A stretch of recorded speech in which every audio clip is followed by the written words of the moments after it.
Commissioners, we're going to start by passing out some corrected materials for your book so that you have everything and verifying what you have and don't have. And then we can walk through just a small amount of changes in terms of the spreadsheet and sort of where we are. Hopefully, once Cammie's computer reboots, that is a revised. It's an updated community partner request from Freedom's Frontier National Heritage Area. We had, in the flurry of different papers, that one didn't get in the book. We had their original set. This is the revised set. You all received an email from Stacy Cooper regarding the Heartland RADAC Care Coordinator position for Criminal Justice Services. So that was a piece of follow-up I had. We've updated, we can either send you an updated budget options tab with some changes from Jamie's position. And is that reflected on the updated spreadsheet? Okay, so as the clerk explained yesterday, we had that position in fully funded. It's really just a 0.5 FTE, not a full-time FTE. So it's a bump from a 0.5 to Yep. a full-time. yeah, plus benefits. Yes. But it's less than what we were showing you on the Yes. budget options tab. So we can send you an updated budget options tab, and then your deliberation spreadsheet, you'll have a new amount for that. We had some follow-up about the district court. Oh, I'm still not, oh gosh, Carrie. I apologize. I did not turn my video on. And can you hear me now, Carrie? Yeah, better, but it's still hard to hear you. Well, this is as good as it's going to get. Okay, that's better. All right. So, so we've had to follow from the district court related to their federal grant. That is a 2021 grant. So the revenue is shown in your budget book, but the expense was not. So we will add the expense to 2021. It'll come out of computer equipment. It's largely already been spent. That will modify our fund balance start slightly for 2022, but since it's really, it shouldn't be too bad in terms of that. There have been a few other small changes. As we've said in the past, commissioners, as we go through this process, we find a few little things here and there that we just try to catch and clean up before you begin deliberations. So that will make a slight adjustment to fund balance as it starts. The next piece, there are two small adjustments. One was related to an incorrect amount for Heartland Health related to the merger with not Delta, Douglas County Dental Clinic. Delta Dental is our dental insurance. And so that amount is slightly different. So Cammie will show that on the spreadsheet when she can get that up and running. And then there was a change related to the City of Lawrence revenue for emergency communications, just updated with those amounts. And so I want you to have, that will bring us to the good from where we were, because we did not have the full amount of City of Lawrence revenue just in our estimates that we've shown. So it's important, I think, for you guys just to have that mill levy to be as accurate as possible as we kind of walk into deliberations. And then I'd like to show you just I think we should throw it up on the screen for commissioners who've not had that spreadsheet before, and how you can make some adjustments, particularly if you, as I mentioned early on, there still remains over $600,000 on that jail reallocation line. If you would want to adjust funds from that, I want to show you kind of how you can do that so you don't impact the mill levy. And then also, if you decide, like, let's say you don't like something I put in the budget, just walk through the spreadsheet a little bit. So if you took that out and you wanted to improve that, you can. Also just know, as you go through this process, if you just take notes and you're like, my knowledge of Excel is not at this point. With good notes, Cami and I mostly Cami can fix that on the budget deliberations tab before we bring it into the commissioners on the 6th. While she's trying to get that piece of information together, we did have a brief conversation with the city of Lawrence yesterday as they're putting together their proposed budget. I did get an indication from the city manager that the only change I should be thinking about anticipating is that they're due to some of their budget considerations, there might be a reduction in the LDCFM budget slightly, and then that would impact us related to our cost share with them. I believe they will get us that. I don't have that information at this moment. I think they said they'd get it to us today or tomorrow, this week. So as soon as we have it, we will send that to you and we can update that specifically since that would be related to, I indicated that that was my highest priority, given that that would be related to the mill levy increase. I don't anticipate it being monumental or substantial, but I want to make sure you've got accurate numbers as we move into deliberations. We talked about a few other things. I think we're relatively on track with what we have planned for and what they have planned for. So I think we're in decent shape as it comes to that.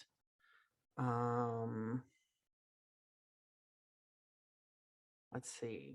We had okay, so you want to share it. So Cammie's ready, so she'll throw it up and then we can talk about, I want to just give you a little bit of an update on state assessed, but we can do that after. Okay.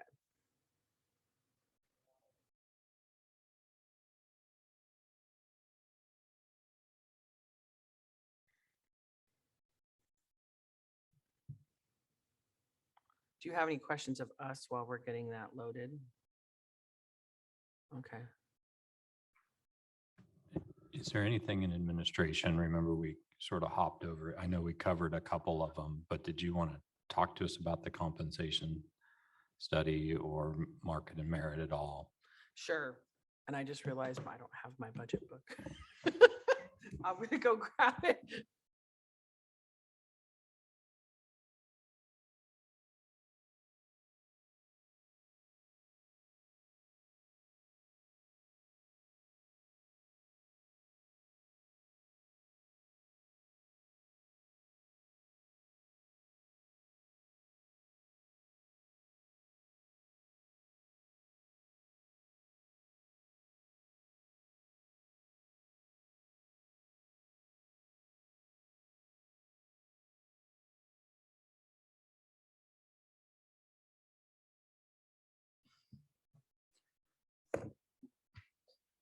Thanks, Commissioner Kelly. Yeah, I can certainly walk you through some of the budget options related to administration.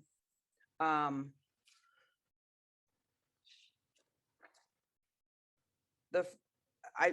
market merit, as I think I've outlined to the commission in the past, my primary concern when I try to put together the proposed budget is making sure that we have funds to include market merit increases in the proposed budget.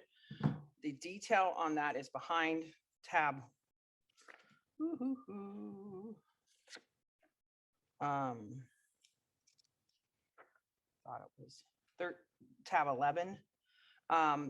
We have our current compensation system is both a combination of a small amount of merit, 1% for merit. We have a small longevity incentive. That's if $40 a year if you're over 5 years of service for Douglas County. That was instituted when we had a small adjustment to some payout for vacation time. So that was something the commission added at that time. And then the rest of our compensation is market-based. We use a combination of both some sources out of the Kansas City area, both the Mid-America Regional Council data and a different data source to develop to get some information on what's happening to certain job families inside our array of jobs and positions that we offer here at Douglas County. So we call them job families. And, so we look at mechanics differently than attorneys, than we do account clerks and police officers. So you see, then we come up with an average amount of that, and what is budgeted in each department is an average amount of that.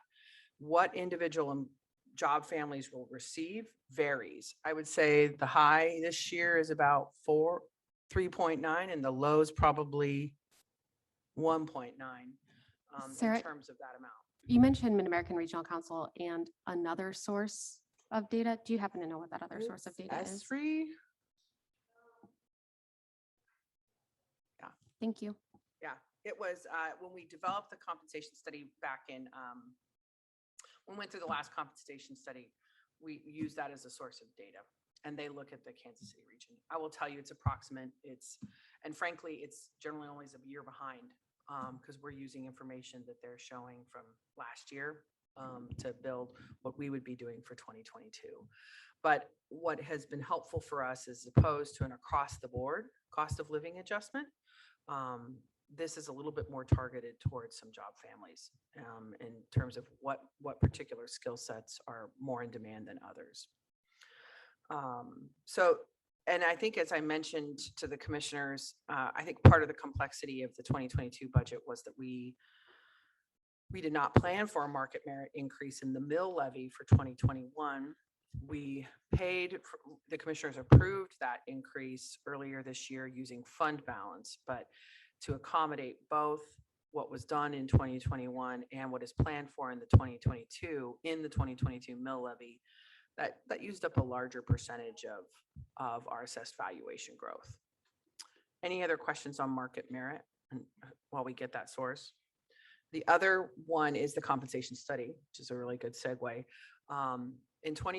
We did our last market compensation study in 2013. It had been a significant amount of time before that we had done a compensation study. So that was a pretty involved study, including complete renewal of our job grades, classifications, all position descriptions. I don't know that we're going to need to do something quite that intensive this time around. I think we'll need to dust those things off, make sure that they're accurate and match.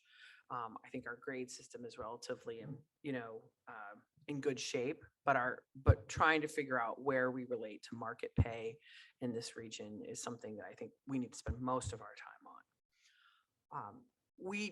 What you see in the budget is $100,000 ongoing for the cost of that. That is not the cost of the study. The study will cost significantly less than that. I think will probably be less than $50,000 for the cost of the study. But what we need to do is begin to plan for the actual implementation of that compensation study. So the rest of those funds would be able to be preserved for that. I anticipate that the implementation of that will cost significantly more than $100,000, but it's a start into that process. So that was built into my initial mill levy adjustments. Now, you could take a different approach. You could pay for the study one time, and we could cross the bridge when we get to it in terms of the implementation. But, having been through these before, the cost of implementing these studies are substantial. So it's good to begin to prepare for that now, in my view, which is why I recommended it that way. The other addition was the human service housing stabilization position. We did talk about that a little bit yesterday. So I'll just, if there are questions, I can provide those. I think that there were a couple others that were not recommended in the proposed budget. Oh, thanks. Yeah. Economic Research Institute. I'd be glad to give you a copy of it. Commissioner Portu, if you'd like to take a look at it. Yes, that'd be great. Okay. I did have a question, not necessarily directly related to the new housing position, but kind of related to positions within your office because of the new housing position. Mhm. So I know your office has traditionally had a management intern and you're currently without a management intern. Is the plan to continue without a management intern because of this housing position? Is that a permanent decision, a temporary decision? Help me understand. Our plan is to recruit for a management analyst. And that's really what we had promoted Daviana into before she left. We're actually very close to securing another candidate for that, so I hope to be able to make that announcement soon.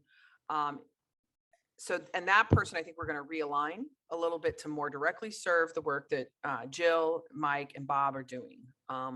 They'll still do a few things for me, but they carry a lot more of the project load than I do. And so we're going to bring this person in to help support basically all four of us in this work. So that will be a full-time position. In addition to that, I have budgeted for a part-time management intern. This organization traditionally had a part-time management intern as a part of the Kansas or KU public administration program. It's a great way for folks working on their master's degree to get some experience. I have budgeted for that. I have not begun recruiting for that. I wanted to get this person in and settled, and then we can make some of those determinations as well as to how to approach it. But this budget does include both of those. Thanks. First, going back to the compensation study, how long do you think the study will take? Oh, couple months. Okay. And then the My second, goal would be to try to have it completed possibly so that we could know what those recommendations would be as we approach the 2023 budget. okay. And then second question I have is on the two supplemental requests that you didn't recommend. One of them looks like a grant fund. Did you put any thought to one-time money? Just let's establish the grant fund there, but didn't want to attack one-time money. I think it would be an excellent source of potential ARPA funds. I will tell you, and Jill is on the Zoom and she is a little bit more acquainted with what the proposal was, so she could perhaps talk a little bit more about it. I would say we also received a pretty large request from the Lawrence Chamber related to a grant fund. And I really feel like probably we need to have a more strategic view of where are we putting these funds and how are they working? Are they working in concert? Or are they for separate purposes? And basically, given the volume that we had here, I didn't feel I could put it in. But I don't think it means that it's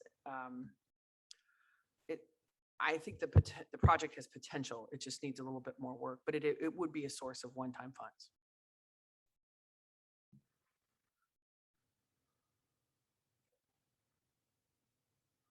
Any other questions on those?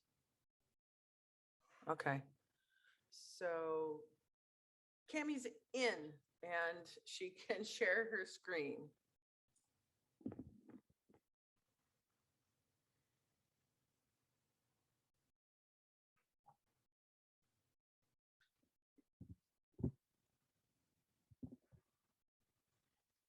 Okay, good morning, commissioners. I have put the spreadsheet for the commission decisions up on the board for you guys to see and follow along as I give you some updates and a slight tutorial.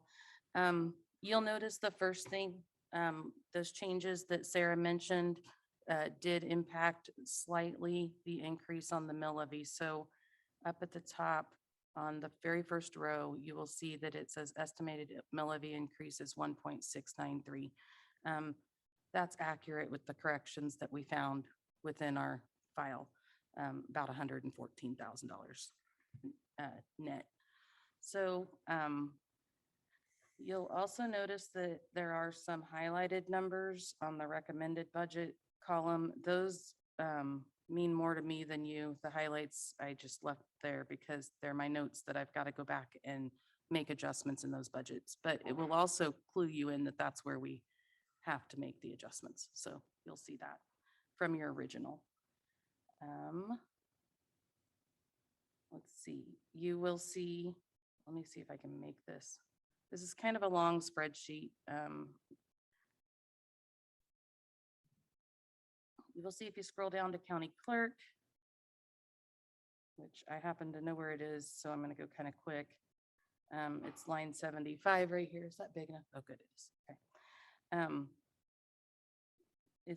There's a negative amount for 54,573 and a positive amount below that for 35,573 for the other position. What the negative and the positive indicate on this type of spreadsheet is that you will need to indicate a negative number on your column if you're wanting to remove it from the budget. So it means if it's in red here, it's included. If it's in this black here, it's not included, and you need to go over there and add it in, just plain numbers, no negative signs or anything, if you want to add it. So you'll see that the position that the county clerk said that he had a part-time already established and he was wanting to change into full-time is 35,573, and you can type that over here. And I'm just going to use Commissioner Reed's column as an example because it's so close. And you type 35,573 and hit enter. It should populate a mill levy change, which will give you your total mill levy up here at the top. And it will give you the position so that I know that you want that included. And so then let's just say you wanted to take out, Jamie's going to kill me, but you wanted to take out the clerk's other position. Yep, just kidding. He's hijacked my spreadsheet and it won't let me do it.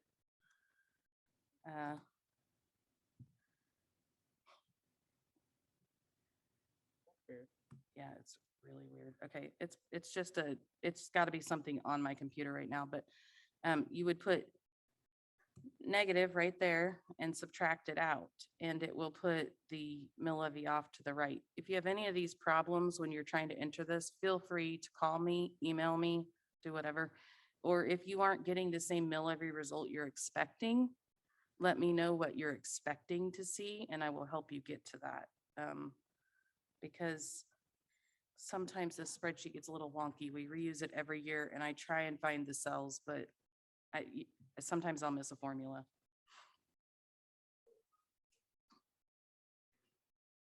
Right. Yeah, so When if you're you're muted. removing something that's included, pay attention to that fact that it's red there and it's included. So you're gonna need to put a negative in front of it. So you're subtracting it from the budget. So, let's see. I would like to remove that. Oh, look, we can't do anything now. Okay, we're gonna stop sharing and come back into this. There's something. My computer's just on vacation today or something. Well, and we're not meant to start working with the sheet that we currently have. We're waiting for an updated sheet, correct? I have emailed it to you. So check your email for this morning and use the copy that says it is from 7/1/21. I put that on the end of it. When you have all of your decisions, send it back to me, and I'm going to, if you don't label it with your last name, I'm going to label it with your last name so that when I merge these together, I know where I got them from.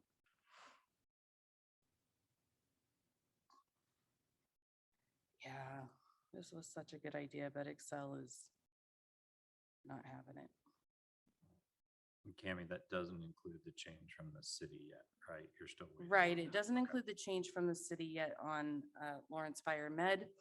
We're not sure what that'll amount to. It may be the same type of change where it's just very minimal mill levy difference.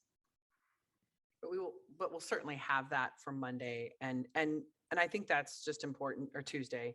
What I'd also say is that, we'll spend some time Tuesday morning just sort of making sure we're all on the same page, that your changes all came across the way that you wanted them to come across, and before we jump into discussion about that. And then I'm going to add here too, earlier this week, well, I had Cammie work up, but you may want to write this number down.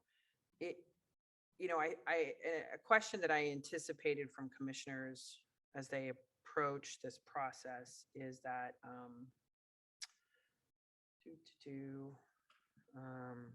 if you wanted to reduce the current mill levy increase, what would it take to get under certain amounts? So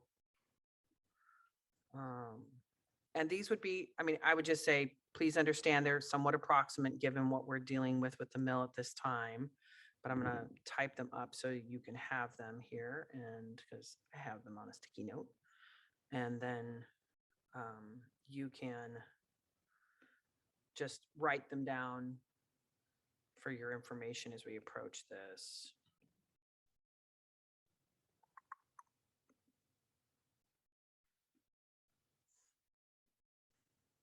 Oh, well, that's not what you want.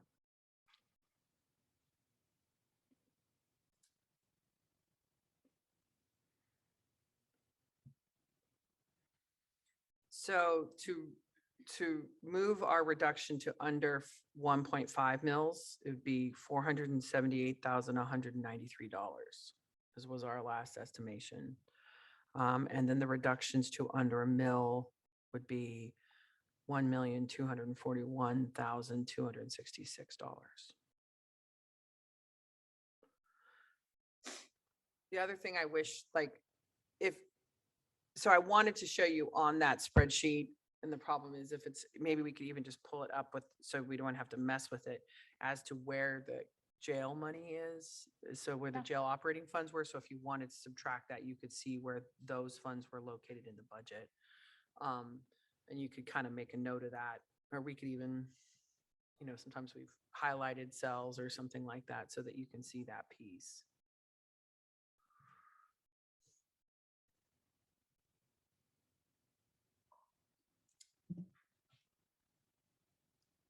So down here on line 18, it says CIP capital projects, and then there's facilities right below it, criminal justice capital right below that.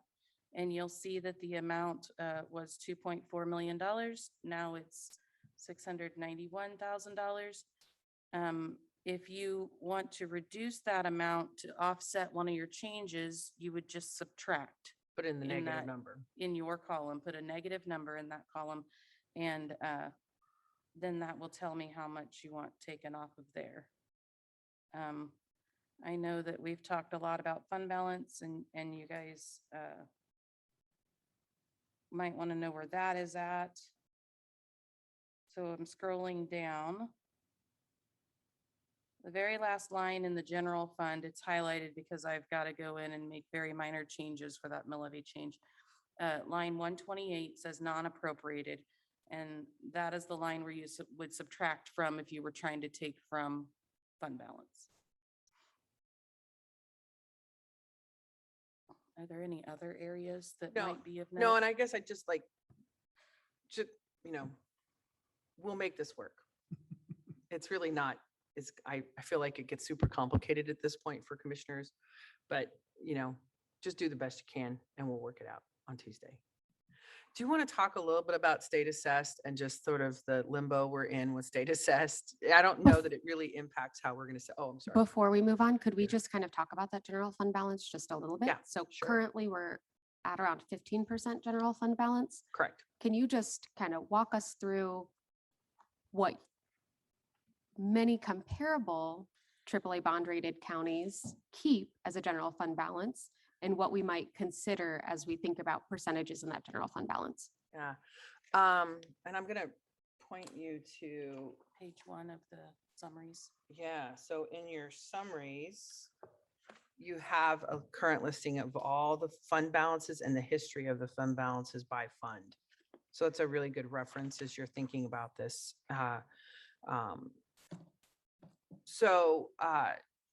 Over the last several years, Douglas County has worked to increase its amount of general fund balance for a variety of reasons. Generally, Government Finance Officers Association standard practice for recommended is generally between 15 and 25% fund balance in your general fund. I would say, that it's definitely something that's looked at by bond rating agencies when we go out to debt. I think people then say, well, how did Douglas County have such low general fund balances for a period of time and still achieve AAA bond rating? Well, that's a combination of our very low debt limit, extremely low current debt amount, And we do a really good job, I think, of trying to manage fund balance in a way that, in my experience, working with budgets with other organizations, don't quite take as seriously as we do. And how we do that is we approach year end when we get ready to do our reestimate. And that's what we will do this year as we wrap this year up. We look at all of our current revenues. We get estimations as to where we think we're going to do. We take all the information from the 21 reestimate in here. We include all of that in our reestimates. We have a really good handle on where we think we're going to end the year. And then before we close the books in January, in the 13th month, we evaluate, where we are in terms of fund balance. And if we're above that, we oftentimes will add a transfer to transfer some of those funds, if there are funds available in excess, to specific projects, one-time infusions to either CIP, equipment reserve, or another project. Or sometimes we've made a conscious choice to leave it inside fund balance for another purpose in a future year. So I think because we think about it now in the middle of the year and we think about it at the end of the year, we can adjust our current year and we can think about our future year. I feel like we have a pretty strong mechanism to control our fund balance. That's when you look at the history as to why it's grown, I think those are some strategies to keep that in place. I definitely think 15% is it's well inside the standard practices for general fund balance. That being said, decisions can be made to handle it differently, as long as, to me, I guess my biggest concern is that if there is a suggested use of fund balance, that it really be for a one-time expense. My concern would be if we would to try to say, well, let's lower the fund balance to offset a mill levy increase, that in a future year is something that we're going to have to add to the mill levy. And, this year at 2.7, that would have been very, very difficult to accomplish. Even if we move back up to 4.5% or 5% assessed valuation growth, still it's pretty difficult to accommodate. It's really easy to spend one-time money, $1 million or $2 million of one-time money. That, in terms of operations, is 2 or 3% assessed valuation growth ongoing for a budget our size. So I just think it's an important consideration as we look to do that, to try. So my bigger concern would be matching up one-time money with one-time resources. Does that help answer your question? It does. Thank you. Okay. I want us to not get into a structural debt situation. So that explanation is Me very too. helpful. Right. There was one other question that I had, and after I said structural debt, it just flew right out of my head. That happens sometimes. And you can see the other funds are in different shapes. And, I would say if you have a question on a smaller fund, like, let's talk about it. I think we maintain different balances in there for different reasons. So I'd be glad to talk about those more specifically. The question came back to me. So we do keep very low debt loads because we tend to cash finance many of the county projects. Are there projects that you anticipate that we may not be able to cash finance that we might want to take on debt for in the near or midterm future? Yeah. We didn't really spend a lot of time talking about sales tax fund. It's one of my favorite funds. So let me give you some background into that, and then we can talk about the debt. So as we mentioned, all of the revenues from the 1% countywide sales tax come into the general fund. Half stay to support operations inside the general fund. The rest are transferred out into the sales tax fund. So that's how it's labeled in your book. It's not a levied fund because it receives no property tax, but it is a budgeted fund, as you can see. That fund has been set aside to pay for debt for projects. I would say the current income into that fund of 3.4 is substantially more than the expense on the current debt. The current debt in that fund relates to, I think it was the refi of the 911 system in the Public Works building is about the only piece of outstanding debt in that fund. I would say that in terms of projects on our horizon in our 5-year CIP, the one that comes to mind is a courthouse renovation. The, very initial estimates of what it would take to add a additional large courtroom to that building and then renovate all the existing courtrooms to be larger and in a standard size. So it would add a courthouse stack here into the courtyard is $18 million. And that I would say that's low. That was based off estimates a couple of years ago. So I think if we went back and looked at it, it would be substantially higher. As I think I mentioned at CIP, I think you get above $5 million for a facilities project, and I'm going to strongly encourage you to consider debt. I think there would be some exceptions to that, in that range of 5 to 10 that we could say, all right, I think we've got some money to accomplish that. The other large project in that fund is the exterior renovation of this building. We have set aside almost $4 million in cash to help pay for that project.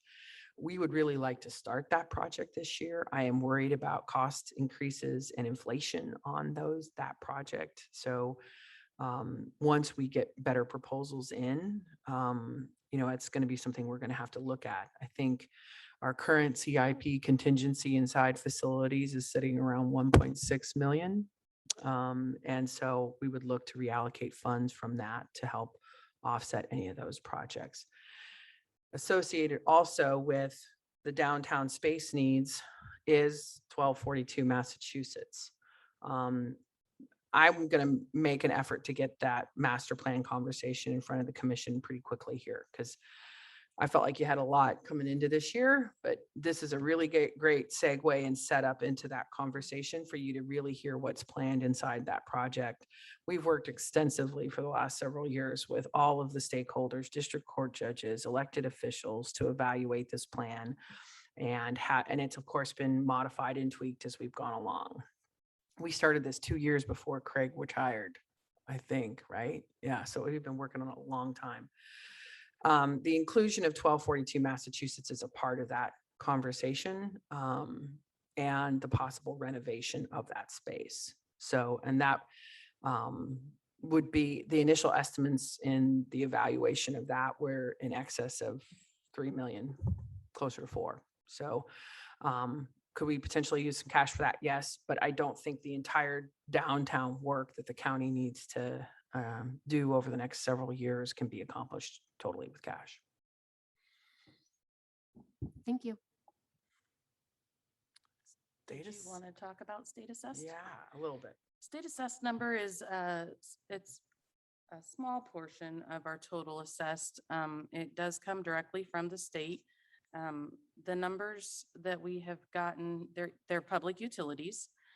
The numbers that we have gotten from the state, we have been told to expect a correction, specifically to Evergy's numbers.